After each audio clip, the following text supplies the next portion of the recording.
Online हाजिरी को लेकर शिक्षकों द्वारा जमकर धरना प्रदर्शन एवं ज्ञापन दिया गया। फिरोजाबाद जिला मुख्यालय पर आज शिक्षक संघ उत्तर प्रदेश के आह्वान पर जिले के शिक्षकों ने ऑनलाइन हाजिरी के विरोध में जिलाधिकारी को ज्ञापन सौंपा और अपनी मांगों को लेकर धरना दिया, जिसमें शिक्षा मित्र, शिक्षक और चतुर्थ श्रेणी के कर्मचारी शामिल रहे। शिक्षकों की मांग थी कि हमारी जो मूल मांगे हैं पहले उनको पूरा किया जाए और हम ऑनलाइन हाजिरी जो सुबह दोपहर शाम को देनी है उसका विरोध करते हैं। सरकार से अपना फैसला वापस लेने को कहते हैं। वहीं धरने में जिले के हजारों की संख्या में शिक्षक और शिक्षा मित्र शामिल रहे। खास रिपोर्ट देखिए साहिल खान के साथ। मैडम, आज एक ज्ञापन दिया गया, क्या मांग है और किस तरीके की ये जो मांग चल रही है? आप सभी लोग जानते हैं कि इस समय प्रदेश में डिजिटल उपस्थिति को लेकर कुछ ऐसे अव्यवहारिक आदेश आए हैं जिनका पालन करना बड़ा मुश्किल है।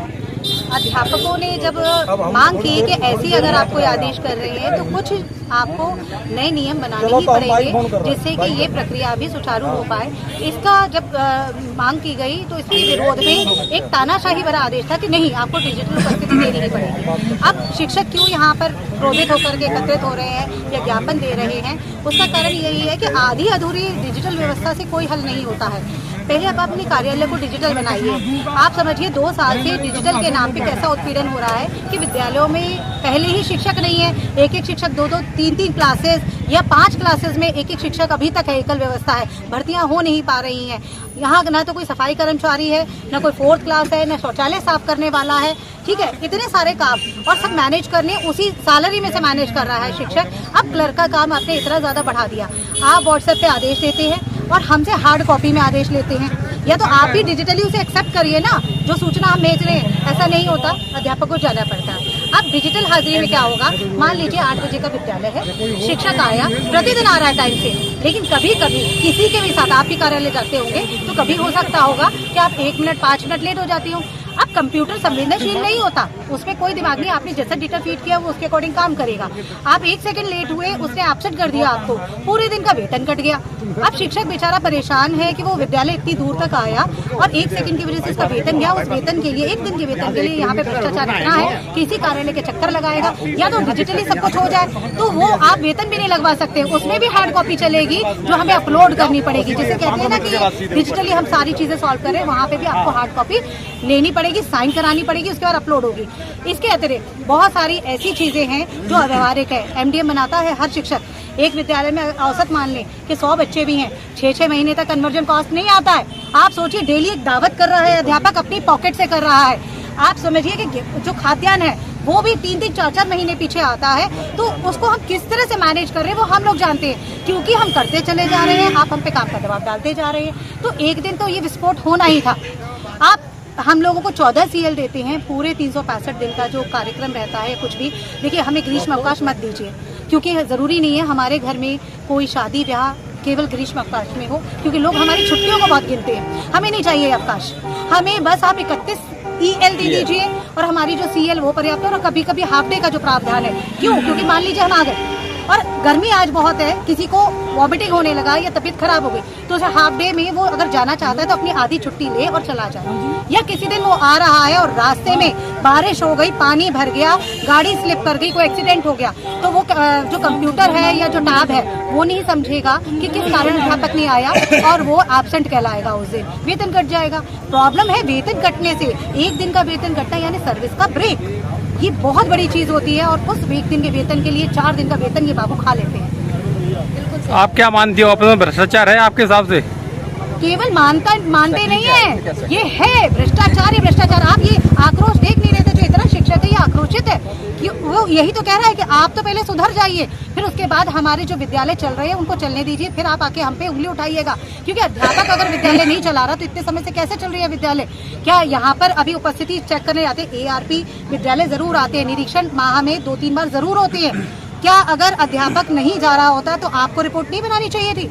अगर आपने नहीं बनाई तो फिर आप भ्रष्टाचारी हैं, और फिर आप ऑफिस के AC में बैठे रहेंगे और हम खुद से बताएंगे कि हम आ गए सर, हम चले गए सर, तो आप क्या करेंगे? सरकार कहती है 0 टॉलरेंस की नीति है, कोई भ्रष्टाचार नहीं है। 0 टॉलरेंस की नीति लागू नहीं है। मुख्यमंत्री महोदय बहुत अच्छे मन से बहुत अच्छी योजनाएं कहते हैं, ऊपर से लागू करने के प्रयास करते होंगे, लेकिन जो नीचे यहाँ पे हो रहा है ना धरातल पर, आप समझ नहीं सकते हैं। 1 साल हो गया, 10 साल पे जो एक सिलेक्शन ग्रेड लगता है, हम आपको उसी का उदाहरण बता दें कि 1 साल से ऊपर हो गया है और जिसने पैकेट दिया उसका लग गया जी, और बाकी सब बैठे हुए हैं आज तक। बिल्कुल सही बात। बीएसए साहब कहते हैं कि मेरे ओपन कोई भ्रष्टाचार नहीं है। कौन कहता है? बीएसए साहब कहते हैं मेरे ओपन कोई भ्रष्टाचार नहीं है। अगर बीएसए साहब कहते हैं तो आज भीड़ थी, हमने बुलाया था, आप लोगों ने देखा, हमने सर को कई बार आमंत्रित किया। सर, मैं ये नहीं कह रही कि सर कर रहे हैं भ्रष्टाचार, लेकिन सर के अधीनस्थ जो हैं वो किस तरह से गुमराह करते हैं, फाइल घुमाते हैं। हम आप ही को बता दें, एक प्रकरण ऐसा है जिसमें गंभीर जांच चल रही है और उसमें एक फाइल ऑफिस से मिसिंग है और बहुत बड़ी प्रमोशन की फाइल है, लेकिन एक भी ऑफिस से कोई वो बाबू दे नहीं रहा है उस फाइल को, और बीएसए साहब नोटिस दे दे करके हार गए। अब बताइए किसको हम क्या कहें, भ्रष्टाचार नहीं है, फाइल क्यों गायब है? क्योंकि भ्रष्टाचार हुआ उस फाइल में। मतलब बीएसए का अधीनस्थ बीएसए की बात नहीं मानते। ये बात बीएसए साहब से जब वार्ता करते हैं वो परेशान होकर कहते हैं ये लोग नहीं मान रहे, क्या करें। अब ऐसे में हम भी निराश होकर आ जाते हैं। क्या आपकी जो निर्णय लिया है, आपने क्या कहा? देखिए, हम लोग कभी भी एकल निर्णय नहीं लेते हैं। प्रदेश स्तर से हमारे जो नेतृत्व करता है वो एक सोची समझी रणनीति तैयार करते हैं, सलीके से कार्यक्रम चलाते हैं। अभी हमने पहले 3 चरणों में हमने सभी अध्यापकों को बुलाया, उन्हें समझाया, उनसे वार्ता की। पहले हमने पूछा क्या आप सहमत हैं या असहमत हैं इस डिजिटल हाजिरी के लिए, और सभी ने, हम आपको कहेंगे सभी ने, 100% शिक्षकों ने ये कहा हम नहीं सहमत है, असहमत बताया। अब क्योंकि जब 100% शिक्षक असहमत है तो ऐसा कोई कानून आप लागू ही नहीं कर सकते, ऐसा कोई शासनादेश या नियम आप लागू नहीं कर सकते। ये नियम कहता है, हमारी नियमावली कहती है। तो फिर उसके बाद हमने चरणबद्ध तरीके से आज ज्ञापन दिया है बीएसए महोदय को।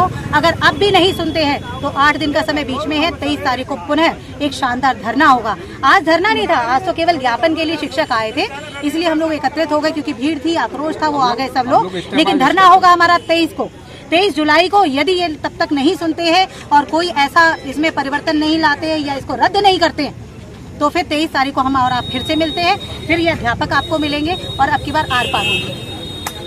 ये महानिदेशक महोदया हमारी यूपी शिक्षा विभाग की मुखिया हैं प्रदेश की, उनके द्वारा एक ऐसा काला आदेश जारी किया गया है तो शिक्षकों की ऑनलाइन हाजिरी सुबह दोपहर शाम और सारी पंजिकाएं डिजिटलाइजेशन करने का एक आदेश जारी किया है। जबकि हमारी भौतिक समस्याएं हैं उनको वर्षों से लंबित हैं, उन्हें कतई उस पर ध्यान नहीं दिया गया, न उनका समाधान किया गया।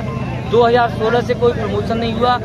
हमने मांग की थी कि भाई हम एक ही पद पर 10-10 साल से 15-15 साल से काम कर रहे हैं, लेकिन कोई पदोन्नति नहीं, कोई ट्रांसफर नहीं, कोई समायोजन नहीं।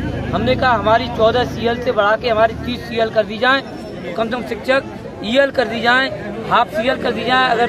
अगर हमारे पिताजी माताजी की मृत्यु हो जाती है तो हमें मेडिकल अवकाश लेकर के उनका शोक और उनका 13वीं संस्कार किया जाता है। कितने शिक्षक यहाँ आए हैं धरना देने के लिए? यहाँ शिक्षक पूरे जनपद का शिक्षक, शिक्षा मित्र और अन्वेषक और चतुर्श्रेणी कर्मचारी आज सारे के सारे इकट्ठे हैं। कुछ इधर हैं, कुछ उधर हैं, कुछ उधर बैठे हैं। सारा पूरे जनपद के अंदर, फिरोजाबाद के अंदर, पूरे प्रदेश के अंदर एक बहुत ही आक्रोश फैला हुआ है।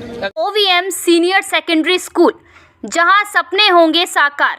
आपके शहर में उत्तम शिक्षा देने के लिए वचनबद्ध।